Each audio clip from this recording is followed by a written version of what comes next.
Hi everyone, welcome to Om Brewok Story. Semoga kalian sehat selalu dan diberikan rezeki yang berkah ya. Kali ini Om akan membahas alur cerita film action yang berjudul Madrasih, keluaran tahun 2025. Film ini mengisahkan seorang pasien RSC yang sangat ingin meninggal karena ditinggal cinta sejatinya. Tapi berkali-kali dia pengen membundirkan dirinya sendiri, dia tuh selalu aja gagal. Sampai di titik dia disuruh menjalankan tugas rahasia intelijen, misi bundir yang top agent mata-mata aja mikir dua kali untuk melakukan misi itu. Bisakah dia menjalankan misi intelijen super berat itu dan bisa mati dengan tenang? So langsung aja deh bumper Om Brewok Story.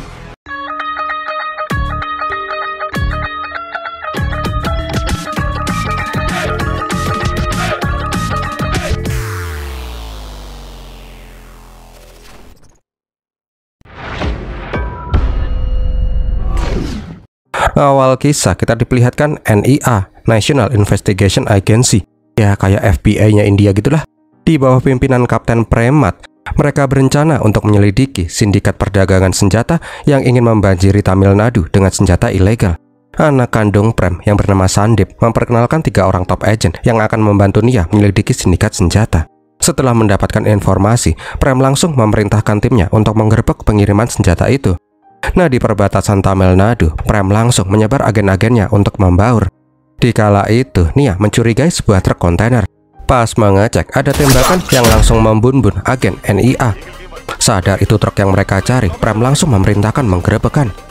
Tapi sialnya, malah terjadi baku tembak hebat di sana. All rounds, mark பண்ணிருக்கிற timnya. Gebleknya, Nia itu nggak bisa berbuat banyak karena dedengkot sindikat yang bernama Virat langsung muter-muter kayak gangsing sambil nembak-nembakin, yang membuat semua agen Nia kelimpungan.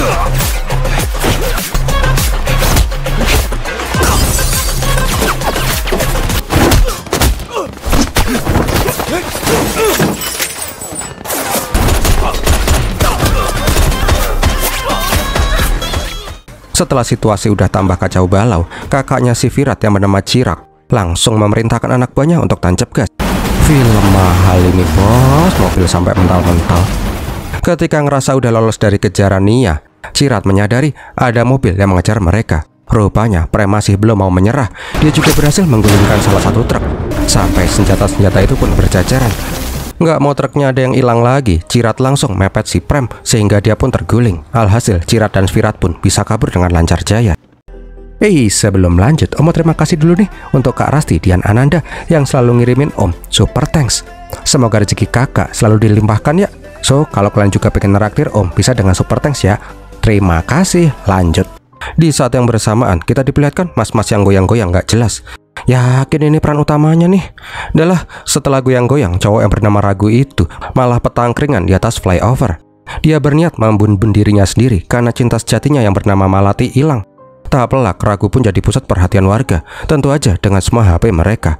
Ngehenya, para warga malah mensupport penuh Ragu buat menculut. Lumayan biar bisa jadi FYP. Pakai ngitung mundur dong, kayak tahun baru aja. Ya udah, karena Malati nggak kunjung datang dan disupport penuh sama warga sekitar, Ragu pun akhirnya menculut. Bangke, kecantol skyfolding dong. Baru jatuh ini orang. Kebetulan film Indianya ada 4 mobil ambulanca yang lewat. Ya udah, Ragu pun dicemplungin ke ambulanca itu. Rupanya ambulanca itu berisi Prem dan agen Nia yang semalam KO dihajar sama sindikat. Gebleknya, pas di IGD, Prem berdoa agar dia dan timnya bisa selamat. Tapi di sebelahnya ada mas-mas nggak ngotak yang berdoa agar dia mati aja. Pakai meringis. Beberapa hari kemudian, Ragu yang lihat si Prem mengajak ngobrol si Prem. Nggak ditanya, Ragu cerita kalau dia tuh lagi punya hobi baru, membun-bun dirinya sendiri. Tapi buat modal aja kok susah amat ya. Tak lama kemudian, Prem mendapat info intel dari agen Nia yang menyusup ke sindikat. Intinya sih, kelima kargo senjata itu disembunyikan di sebuah pabrik migas di Tamil Nadu. Sialnya, tuh pabrik milik salah satu menteri Tamil Nadu. Kalau menggerebek tuh pabrik, harus minta persetujuan dewan. Malam harinya, Ragu yang gabut naik ke atas loteng dan malah menemuin si Prem yang lagi puyeng. Di sana Ragu mau minjem korek. Nyoh, sama minjem rokoknya dong. Oh wedus, bilang aja minta rokok. Nah di saat itu Prem nanya kenapa Ragu pengen menggame overkan hidupnya sendiri. Ya udah, Ragu pun cerita kalau dia itu ditinggal sama pacarnya yang bernama Malati. Orang normal kalau ditinggal kayak gitu kan pasti pengen mati, ya kan? Ya kan? Nggak gitu deh konsepnya deh. Itu mah ente aja bos, kayak nggak ada cewek lain aja. Nah di bawah, agen Nia yang sebelumnya menyusup menemui si Prem. Harsha ngasih informasi penting selama dia menyusup. Pabrik itu sangat ketat, setiap pekerja harus menyerahkan semua HP dan barang elektronik pas mau masuk ke dalam pabrik. ID card mereka pun juga dicek dengan ketat. Pabrik itu memiliki 4 blok. Sindikat menyembunyikan kargo senjata di blok ketiga, yang merupakan blok paling mudah meledak. Sialnya di blok itu ada penscanan ID ketika hendak keluar. Mereka mengganti ID setiap hari, jadi sangat susah untuk Nia memalsukan ID itu. Kalau ada yang berniat menyusup atau menyabotase kargo senjata, bom akan meledak otomatis di semua blok, yang akan menyebabkan ledakan supermasif yang radiusnya sangat besar. Satu-satunya jalan keluar adalah melewati gorong-gorong, butuh waktu 12 jam untuk merangkak keluar. Jadi singkatnya, misi ini sangat mustahil dilakukan. Intinya sih, kalau mau melanjutkan misi bunder ini, harus ada orang yang cukup gila untuk berkorban nyawa untuk meledakkan blok 3 beserta semua senjata-senjata itu. Setelah mendapat info dari si Harsha, Prem langsung laporan ke kepala Nia. Tapi Pak Kepala menolak misi bunder itu karena resikonya terlalu besar. Ya udah, Prem pun lemes. Kalau sampai tuh senjata-senjata berhasil didistribusikan, kota Tamil Nadu akan jadi Royal Rumble senjata. Babi, ngapain ini orang gelantungan? Bangkainya si Ragu ini mencoba bundir lagi, tapi keburu kejirat sama tali. Ada aja ini calon bangkai ya. Gebleknya lagi, Ragu itu jadi terkenal di rumah sakit. Orang-orang pada nanya kapan jadwal Ragu mencoba bundir lagi. Nah, keesokan harinya Ragu udah diperbolehkan untuk pulang. Dia pengen berpamitan ke Prem sebelum pulang. Melihat Ragu yang sangat ingin mati, Prem bertanya apa rencana Ragu selanjutnya. Nanti habis ini pulang, aku mau kerja dulu bentar. Mungkin nanti malam aku bakalan motor. Mudah-mudahan aja sih bisa mati dengan gampang. Sadar ini orang pengen banget motor, Prem punya ide gila. Dia meminta si Ragu menunda modarnya selama beberapa hari. Prem akan memasukkan Ragu ke misi bundir meledakkan pabrik gas. Awalnya si Ragu menolak karena kelamaan kalau harus menunggu sampai beberapa hari lagi. Tapi Prem bisa menjanjikan di misi ini 99% Ragu akan motor. Ya udah, Ragu pun setuju. Sebelum cabut, Prem pun meminta polisi untuk menyelidiki latar belakangnya si Ragu. Singkat cerita, polisi pun berhasil menemukan kontaknya si Ragu. Tapi pas ditelepon, para polisi itu langsung cengok karena yang ditelepon adalah sebuah RSJ. Ragu itu dulu mantan pasien RSJ dan baru 2 tahun ini dia diperbolehkan keluar. Saat ini Ragu harus mengkonsumsi obat gilanya, kalau enggak penyakitnya bakalan kambuh. Nah, pada penasaran nggak sih Ragu itu gila kenapa? Ya udah, kita pun dibawa flashback 6 bulan yang lalu. Di saat itu diperlihatkan sebuah parade. Ada seorang cewek cantik yang bernama Malati bernyanyi dengan indahnya di parade itu. Namun kemeriahan parade itu terganggu ketika ada begal yang mencoba merampok seorang bapak-bapak yang baru aja pulang dari bank. Malati yang melihat itu ingin menyelamatkan tuh bapak-bapak. Nah, karena masa pada berdatangan, para begal itu malah menyebar uang itu. Langsung berebut mengutin itu dong. Nah, di saat itu Ragu yang kebetulan lewat melihat bapaknya yang lagi disandera. Nggak pakai mikir panjang, Ragu langsung menyelamatkan bapaknya itu dari para begal-begal nakal.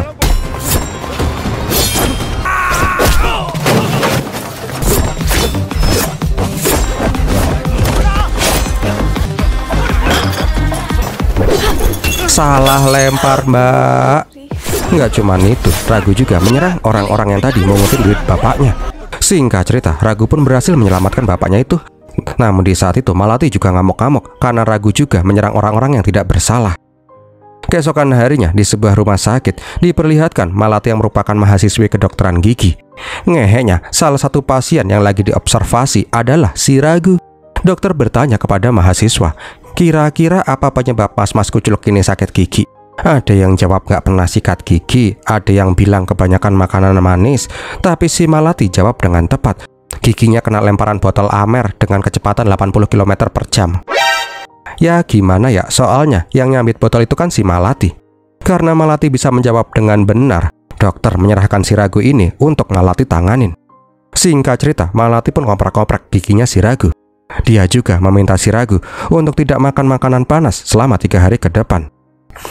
Baru juga dibilangin pas makan siang, Malati ngeliat si Ragu mau minum kopi dan gemblong panas. Sontak Malati langsung pengen menghampiri si Ragu. Dia juga meminta si Ragu untuk bersabar, karena hasil dari pemeriksaannya si Ragu akan menjadi penilaiannya di kampus. Ngeliat ada cewek cantik yang perhatian sama dia, Ragu pun langsung kelepek-kelepek. Mulai dari situ, Ragu dan Malati pun malah sering bertemu. Pokoknya mereka tuh semakin dekat dan jadi sering keluar bareng. Bahkan Ragu juga dikenalin sama keluarganya si Malati. Sampai suatu hari Ragu ngajak ngedate si Malati, tapi Malati itu nggak bisa karena di rumah sakit lagi ada kecelakaan besar, sehingga semua dokter dan perawat pun diperbantukan. Nah, dikala itu Dokter Vijay, dokternya si Ragu, bertanya kenapa Ragu belum mengambil obat gilanya. Ragu berkata dia akan segera ke RSC setelah dia dari rumah sakit. Vijay pun langsung meminta si Ragu pergi dari rumah sakit itu sekarang juga. Nah, pas masuk ke RS dan melihat banyak orang terluka, tiba-tiba Ragu langsung berubah aneh. Pas ngeliat ada bapak-bapak yang kepleh-kepleh, Ragu pun langsung panik dan bilang bapak-bapak itu adalah kakaknya. Sontak dia berlarian mencari dokter untuk menyelamatkan kakaknya itu. Pas ngeliat ada emak-emak yang terkapar, pandangan Ragu pun langsung berubah seperti sosok ibunya. Hal itu membuat si Malati menjadi heran. Pokoknya setiap Ragu melihat orang yang kepleh-kepleh, dia langsung mengira sebagai keluarganya. Karena hal itu jugalah Malati mendatangi Pak Depade yang kemarin diselamatkan oleh si Ragu pas kerampokan. Ternyata bapak-bapak itu bukan bapaknya si Ragu. Dia juga bingung kenapa dia dianggap sebagai bapaknya si Ragu. Awalnya sih dia mengira kalau Ragu itu hanya ingin meminta uang. Tapi Ragu itu bahkan membayarkan tagihan rumah sakit dan tidak meminta imbalan apapun. Setelah itu, Malati pun mendatangi Dokter Vijay yang pernah diperkenalkan oleh si Ragu. Baru deh Malati mendapatkan fakta baru, kalau ternyata Ragu itu mengalami gangguan mental yang disebut delusi Fregoli, sebuah gangguan psikologis yang berakar dari trauma masa kecil setelah kehilangan keluarganya di Pondicherry. Diceritakan pada saat itu, Ragu dan keluarga besarnya sedang berpergian dengan bis. Namun sialnya ada tiang listrik yang jatuh menimpa bis itu, sehingga bis itu pun terbakar. Ragu kecil yang melihat secara langsung seluruh keluarganya terpanggang, membuat dia menderita delusi Fregoli. Jadi pas lihat ada orang lain kesusahan, Ragu akan mengira kalau orang itu adalah salah satu dari keluarganya. Sontak dia akan membantu habis-habisan sosok keluarganya itu. Selama 10 tahun Ragu dirawat di RSJ ini, dan baru 2 tahun Ragu diperbolehkan untuk keluar. Sontak saja Malati pun merasa kaget mendapati fakta tak terduga itu. Keesokan harinya pas Ragu bekerja, tiba-tiba terjadi gempa bumi. Semua orang pun langsung berlarian keluar. Ketika di luar, semua orang pun langsung memegang HP mereka untuk memastikan keluarga mereka itu aman dan baik-baik saja. Nggak mau kalah, Ragu juga berpura-pura menelpon ibunya.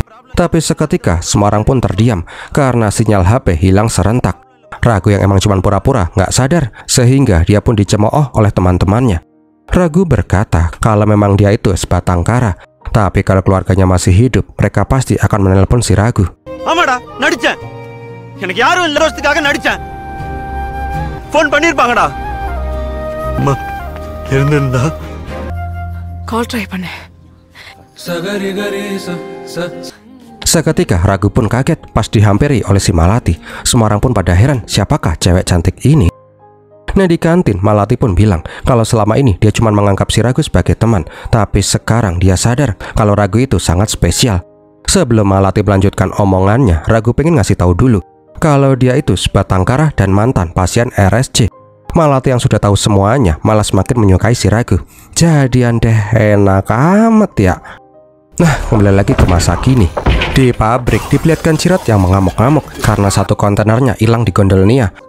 Namun Virat mencoba menenangkan kakaknya. Dia tahu gimana caranya menyebar senjata-senjata itu dengan cepat, yaitu membagi-bagikan senjata itu cuma-cuma ke geng-geng jalanan Tamil Nadu. Setelah mereka merasakan enaknya punya pistol, mereka akan ketergantungan dan bersedia membeli senjata dalam jumlah besar. Bener aja, cara itu pun berhasil. Banyak orang yang dapat senjata gratisan menjadi barbar dan asal tembak aja. Sampai di titik ada seorang siswa cupu yang sering dibully, menyandera teman-temannya dan gurunya. Pasukan khusus aslinya udah ngeker tuh bocah, tapi Prem melarang pasukannya untuk menembak karena tuh anak cuman anak sekolah. Gebleknya Ragu yang emang pengen modar dengan santai jalan menuju tuh bocah. Nggak ada rasa takut sama sekali. Ragu pun menyuruh tuh anak menembak dia aja. Alhasil Ragu pun tertembak 2 kali. Di saat itulah pasukan SWAT langsung datang dan melumpuhkan tuh anak. Kita pun dibawa flashback kenangan Ragu bersama si Malati. Diceritakan kalau Malati sudah mengisi kekosongan hatinya si Ragu. Mereka berdua pun saling mensupport satu sama lain. Sampai di suatu hari, Laksmi, adiknya Malati, ngasih tunjuk kejadian di stasiun. Ada seorang cowok yang nyiram air keras ke seorang cewek. Di saat itu, Laksmi pun melihat ada sosok yang mirip si Ragu. Tapi mereka berdua itu yakin itu nggak mungkin si Ragu. Soalnya kalau itu beneran si Ragu, pasti tuh mas-mas udah dibuat jadi dendeng sama si Ragu. Keesokan harinya, Malati pun bertanya soal kejadian viral di stasiun. Ngehenya, Ragu bilang kalau dia juga ngeliat secara langsung kejadian itu. Sontak aja, Malati pun heran kenapa Ragu tidak bereaksi pada saat itu. Karena hal itu jugalah, Malati pun bertanya ke Dr. Vijay. Dr. Vijay berkata kalau Ragu sudah sembuh total, dia sudah jadi orang normal. Lah, normal gimana dok? Ada orang disiram air keras, Ragu diam-diam baik. Menurut Vijay, itulah reaksi orang normal. Buktinya, ada puluhan orang di sana dan berlaku sama persis seperti si Ragu. Intinya sih, dengan keberadaannya si Malati yang selalu ada untuk si Ragu, delusi Ragu pun beranjak hilang. Keesokan harinya, Ragu pun kesulitan mencari si Malati. Udah diubek-ubek, Ragu tetap aja nggak bisa menemukan si Malati dimanapun. Sampai di malam hari, Ragu dikirimin voice note yang mengatakan kalau Malati harus meninggalkan si Ragu. Malati menganggap kalau dialah penyebab Ragu tidak membantu orang lain lagi. Demi kebaikan orang-orang, Malati meninggalkan si Ragu. Itulah kenapa Ragu jadi pengen membun-bun dirinya sendiri. Kembali lagi ke masa kini, diperlihatkan si Ragu yang puas karena dia mengira dia udah motor. Tapi pas melihat si Prem dan si Sandip, Ragu pun malah protes kenapa mereka malah menyelamatkannya. Prem yang udah tahu latar belakangnya si Ragu, aslinya dilema apakah misi Ragu itu akan dilanjutkan atau tidak. Namun kalau senjata itu terus beredar, maka Tamil Nadu akan menjadi neraka senjata. Di sisi lain, diperlihatkan mafia sekaligus pejabat yang bernama Tamanah. Dialah orang yang memesan senjata-senjata itu dari sindikat untuk disebar di seluruh penjuru Tamil Nadu. Tamanah pun meminta pengiriman dilakukan secepat mungkin. Kembali lagi ke Prem, dia mendapatkan info intel kalau pengiriman senjata akan dilakukan di Jumat malam. Dari informasi itu, Nia langsung menyusun strategi agar Ragu bisa segera menjalankan misi bun-bunnya. Sialnya, ada mata-mata di tubuhnya Nia yang ngasih tahu kalau rencana sindikat udah bocor. Setelah sadar ada mata-mata, Virat dan si Cirat mengumpulkan semua anak buahnya. Virat sadar ada 2 penyusup Nia di tubuh sindikat. Karena nggak ada yang mau mengaku, Virat berencana untuk membun-bun mereka semua. Salah satu agen pun langsung mengaku kalau dialah penyusup sambil menunjuk mas-mas random. Dia melakukan itu semua agar rekannya tidak terbunuh dan masih bisa terus menyusup di tubuh sindikat. Setelah aman, Kumar ngasih informasi kalau misi mereka itu telah gagal. Kumar juga ngasih tahu kalau ada pengkhianat di tubuh NIA. Sadar ini nggak akan mudah, Prem menyuruh semua agennya untuk ngumpulin HP-HP mereka dan bergerak sesuai yang diperintahkan oleh si Prem. Keesokan harinya, Ragu berhasil menyusup ke blok 3. Ragu menunggu sampai malam hari. Dia juga menyiapkan korek api untuk meledakkan blok 3. Di lain sisi, Cirat yang lagi party di villa dikasih kabar kalau ada salah satu pekerja yang belum keluar blok. Berita itu pun langsung diteruskan ke Virat yang kebetulan juga lagi ada di pabrik sambil mabok. Alhasil mereka semua pun langsung memburu si Ragu. Di sisi lain, diperlihatkan si Malati yang mendatangi kantor NIA. Tujuannya untuk membawa pulang si Ragu karena dia melihat si Ragu yang pengen bun-bun. Tentu aja Prem merasa amat dilema dan bersalah. Sekarang mereka nggak bisa membatalkan misi karena emang si Prem udah nggak bisa menghubungi si Ragu lagi. Kembali lagi ke pabrik, Virat memerintahkan anak buahnya membawa pergi kontainer ke tempat yang aman. Setelah semua kontainer dibawa pergi, Ragu malah kegep. Ya udah, Ragu pun langsung melawan para begundal-begundal itu.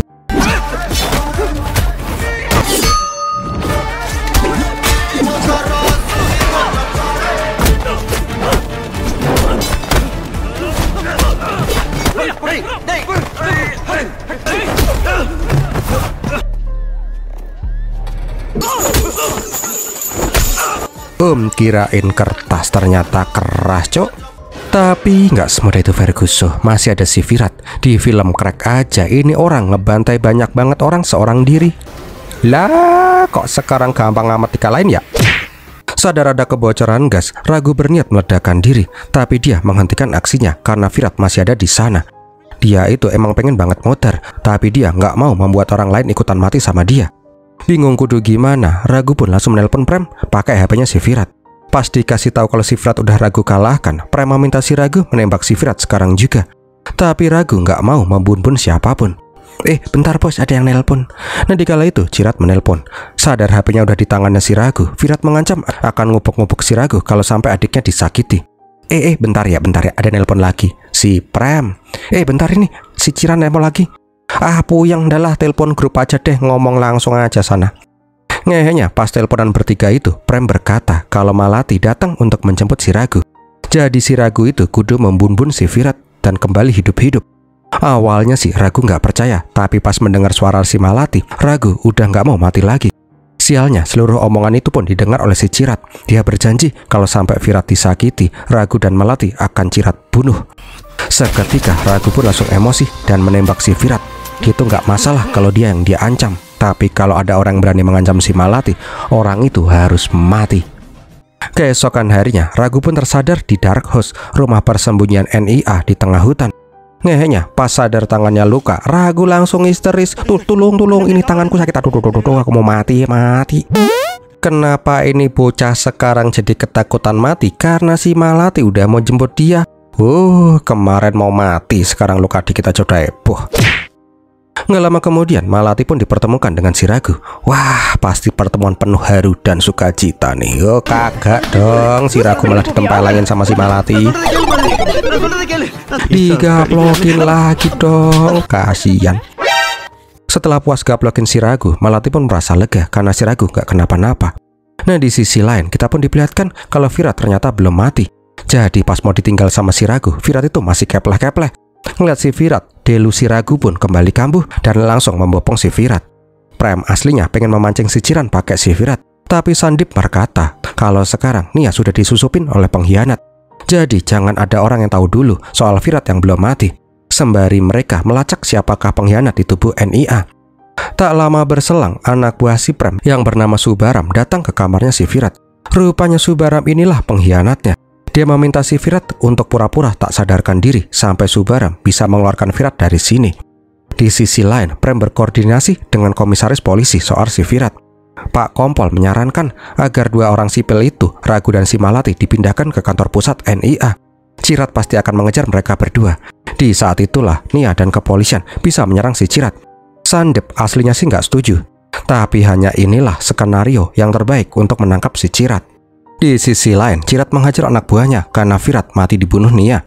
Cirat pun langsung memerintahkan untuk mencari orang yang bernama Ragu dan Malati untuk membalas dendam kematiannya si Virat. Ketika semua orang lagi pada puyeng, Ragu malah mengadakan tur ruangan ke seluruh penjuru Dark House. Dia juga nunjukin ke Malati kalau dialah yang mengalahkan si Virat, orang paling berbahaya di India. Nah, di saat itu Malati pun bertanya kenapa Ragu berniat bun-bun. Ragu menganggap kalau Malati itu sudah tidak mencintai dirinya lagi, jadi udah nggak ada artinya lagi untuk Ragu hidup.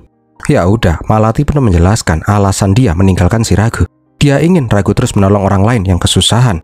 Ragu pun berjanji dia akan jadi sosok pahlawan bertopeng yang akan menolong setiap orang yang dia temui. Singkat cerita, Malati dan Ragu pun disuruh mengungsi ke kantor pusat NIA Tamil Nadu. Awalnya sih Malati heran kenapa mereka tiba-tiba dipindahkan, tapi Prem tidak menjelaskan detailnya. Di sisi lain, Sandip mencoba melacak siapakah pengkhianat di tubuh NIA. Tapi pas mau menemukan pengkhianatnya, ada kabar kalau kantor pusat NIA akan segera diserang oleh sindikat. Alhasil, Pram dan anggota yang lain langsung bergegas untuk mensupport pasukan di kantor pusat.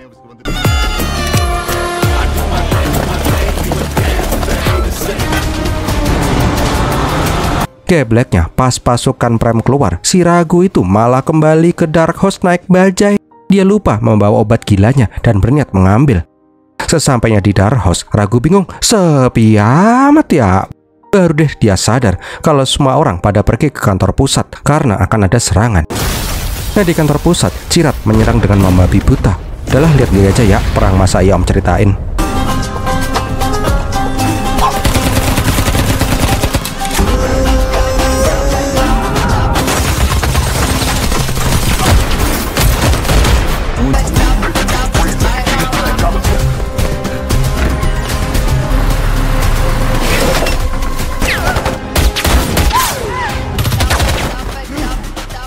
Enggaknya, Malati tuh malah ketahuan sama si Cirat.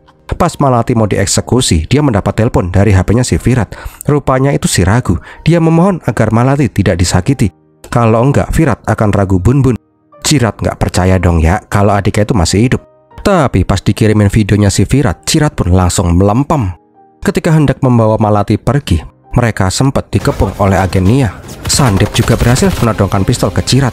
Sialnya, pas Sandip lengah, Cirat langsung menusuk pisau ke lehernya si Sandip.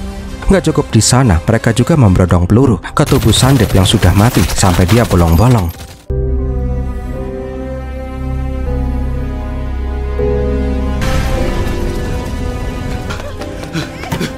Malati! Setibanya di markas pusat, Ragu melihat si Malati yang digondol sama si Cirat. Nggak mau hal itu terjadi, Ragu pun langsung mencelut. Mak telepok. Matikah ini orang? Oh nggak, masih bisa lompat-lompatan. Tapi sayangnya Ragu tetap aja nggak bisa menyelamatkan si Malati.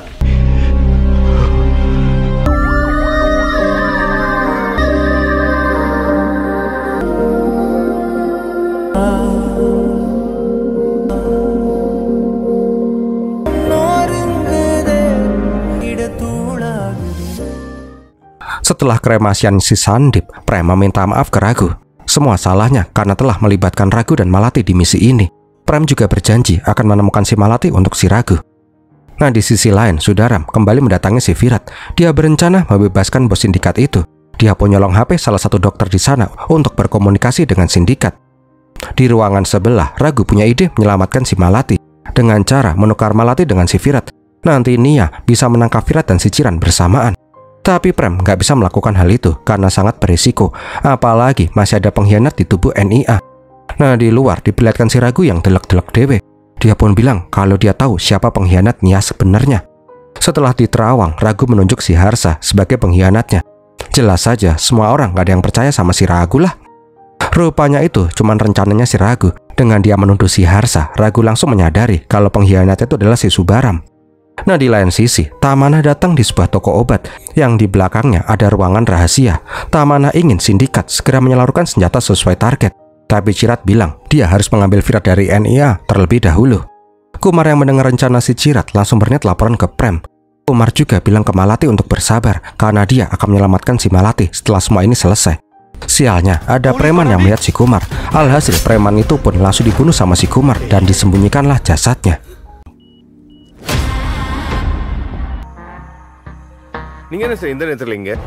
Di luar diperlihatkan Subaram yang sudah babak belur.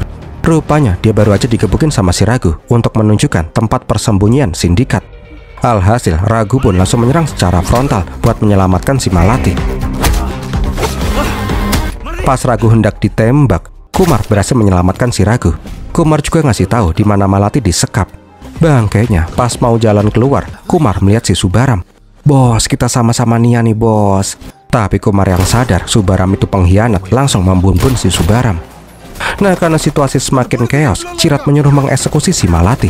Tapi Kumar berpura-pura menyuruh para preman mengungsikan si Malati dan pergi dari sana. Intinya sih, Prem dan pasukannya pun berhasil ikutan join mabar. Diperlihatkan juga Ragu duel one by one dengan si Cirat. Ngeheknya, Cirat malah kembali mengancam si Malati. Seketika emosi Ragu pun langsung memuncak dan membunuh si Cirat. Setelah itu, tubuh Cirat yang sakratul maut langsung diberondong peluru, sama persis seperti Cirat membunuh si Sandip. Ketika mendengar Malati telah dibawa pergi dari sana, tiba-tiba penyakit delusi Ragu pun kambuh. Yang lebih ngeheknya lagi, Virat itu udah siuman. Push up di tiang dong. Adalah intinya Jenia, Virat yang gagah perkasa dengan mudah mengalahkan pasukan NIA yang mencoba menghalaunya.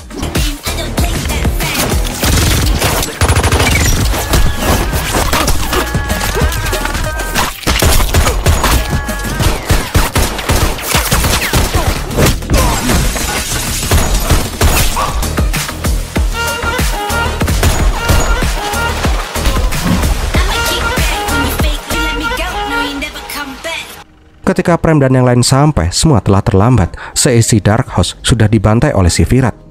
Karena hal itu jugalah, kepala NIA merasa amat marah. Apalagi Prem melibatkan orang sipil di misi berbahaya ini. Alhasil, Prem pun diskorsing dan tugasnya pun digantikan sama perwira NIA yang lain.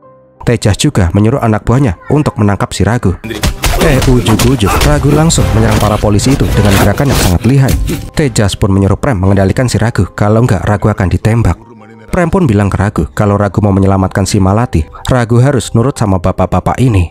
Alhasil, dia pun langsung nurut pas dimasukkan ke dalam bunker. Nah di sisi lain, Virat bertanya di mana si Cirat. Setelah dikasih tahu kalau Cirat telah tewas, dia pun merasa amat marah. Seketika itu juga, Kumar langsung nabok si Malati. Tujuannya agar Malati tidak dibunuh oleh si Virat. Tapi Virat itu nggak blow on. Dia sadar apa yang sedang terjadi. Dia pun menyadari kalau Kumar merupakan agen yang menyusup. Alhasil, Kumar pun ditembak hingga tewas. Dia juga meminta anak buahnya menyembunyikan si Malati. Virat yakin orang yang membunuh saudaranya akan menyelamatkan si Malati. Nah di dalam diperlihatkan pentolan mafia India. Mereka yang punya kesepakatan dengan sindikat ingin senjata mereka segera dikirim. Tapi Virat ingin membalas dendam dulu. Karena waktu udah mepet, Robert, salah satu mafia, berjanji dialah yang akan mengurus orang yang membunuh si Cirat. Robert langsung memerintahkan pembunuh profesional untuk memburu si Raghu, bawakan kepalanya tanpa cacat sama sekali. Kembali lagi ke Raghu, entah kenapa dia mengalami halusinasi berat. Di luar, Prem mendapatkan telepon dari Dr. Vijay yang mengatakan kalau Raghu itu harus meminum obat, kalau enggak sifat aslinya akan keluar. Vijay menceritakan kalau dulu pas si Raghu masih kecil, ada 5 anak yang membuli si Raghu. Kelima anak itu pun langsung dibuat babak belur. Nggak terima anak-anak itu menyewa 20 preman pasar. Tapi ke-20 orang preman itu langsung dibantai habis sama si Raghu seorang diri. Di saat yang bersamaan, ada preman suruhan Robert yang ingin membunuh si Raghu. Tapi pas nelongok ke dalam, mereka heran Raghu itu lagi ngapain ya, berantem sama jin. Benar coy, pas para preman itu masuk, semua orang pun langsung dibantai habis sama si Raghu.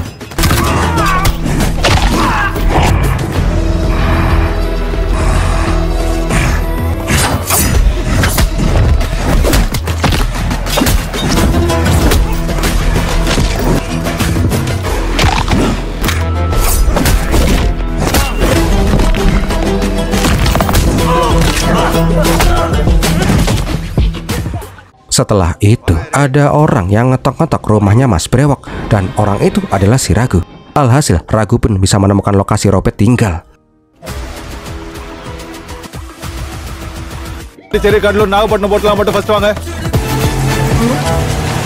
Gak lama kemudian di dermaga ada sebuah mobil yang datang. Virat menyadari kalau itu bukan orangnya si Robert, melainkan Raghu yang membawa kepalanya si Robert. Seketika Raghu pun langsung ngamuk dan menghajar semua orang yang bisa dia lihat.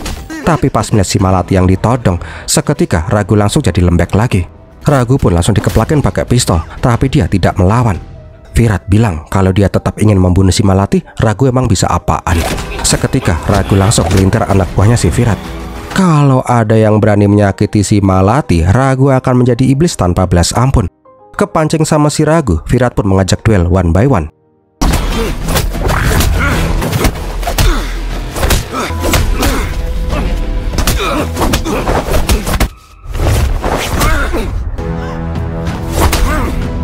Tapi sayangnya Virat itu terlalu kuat untuk si Raghu. Setelah mengalahkan si Raghu, Virat juga njedukin si Malati dan ingin membakar mereka berdua. Pas melihat si Malati yang ngap-ngapan terjebak api, Raghu keinget kenangan keluarganya dulu pas mati terbakar. Seketika Raghu pun langsung mendapat kekuatan Super Saiyan Vrindavan. Udah lihat diri aja ya, Raghu yang kesurupan jin ibrit.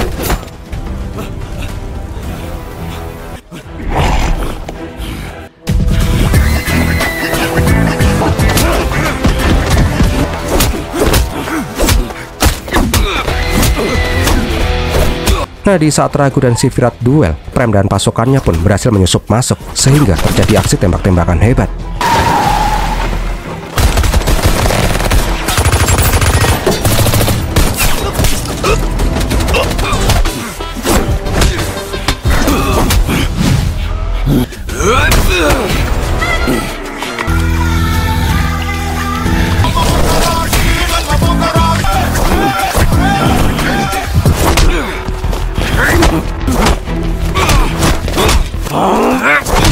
Sadar kalau semua ini bersumber dari senjata-senjata bangke, Raghu langsung naik traktor dan berniat membuang semua kontainer senjata ke dalam laut. Gak mau itu terjadi, Virat mencoba mengancam dengan menggunakan si Malati. Tapi Raghu tetap aja tidak bergeming. Alhasil, Virat menembak Malati hingga tewas. Setelah membuang semua senjata, Virat bilang kalau dia sudah puas. Seenggaknya dia membun-bun Malati, orang yang sangat dicintai sama si Raghu. Marah akan hal itu, Virat pun langsung ditucepin ke forklift hingga tewas. Raghu pun langsung mendatangi jasadnya si Malati. Tanpa Malati, Raghu udah gak punya alasan lagi untuk hidup. Dia akan ngintilin si Malati ke alam baka. Sebelum itu terjadi, Malati menggerakkan jarinya, yang artinya Malati masih hidup. Dan filmnya pun berakhir. Bentar, ada yang nyempil dikit. Di akhir film, diperlihatkan Prem dan anak buahnya merasa amat lega karena misi mereka itu sangat sukses. Mereka juga sangat berterima kasih ke Malati dan Raghu. Tanpa cinta mereka berdua, Tamil Nadu akan menjadi neraka senjata. Nah, di lain sisi, diperlihatkan Malati dan si Raghu yang sedang konser. Pas ngeliat ada kecelakaan, Raghu langsung sikap menolong dan tamat deh. Wah, gimana film ini sob? Semoga menghibur ya. Kalau kalian suka, silahkan like, komen, dan share. Jangan lupa di hype dan di subscribe ya. Kalau kalian mau support Om, bisa dengan super thanks ya. Om bakal terima kasih banget. So terima kasih juga udah nonton sampai di detik ini. Om Brewoks pamit dulu dan Birmilatiin.